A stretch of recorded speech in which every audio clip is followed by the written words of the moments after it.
Hello বন্ধুরা, চলে এলাম আবার একটি নতুন ভিডিও নিয়ে। কি সুন্দর না ফুলগুলো ফুটেছে, আমার তো দেখতে দারুণ লাগছিল। বলো তো এটা কি পাতা? সজনে শাক। ঠিকই ধরেছ। শাক ভাজা মানে যে কোনো শাকই কিন্তু আমাদের জন্য ভীষণ উপকারী, আর আমাদের প্রত্যেকেরই সিজনাল শাকসবজি খাওয়া উচিত। মা ছাদ থেকে সজনে শাকগুলো তুলে এনেছিল। আমি বললাম ভাজা না করে অন্য কিছু বানাও। মা তখন বলল দাঁড়া একটা বড়া বানাই।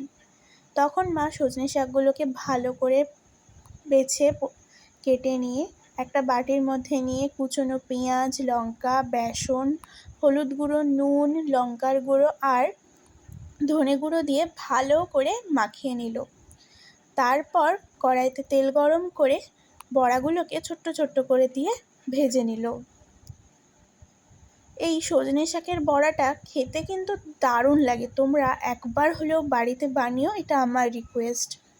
আর আজকের এই এক রাতের বৃষ্টিতেই সারা কলকাতা জলের তলায়। আমাদের এখানেও জল জমেছে। তোমাদের কার কার বাড়ির ওখানে জল জমেছে কমেন্টে জানিও। পুজোর আগে সবারই মন ভারাক্রান্ত এই বৃষ্টির জন্য।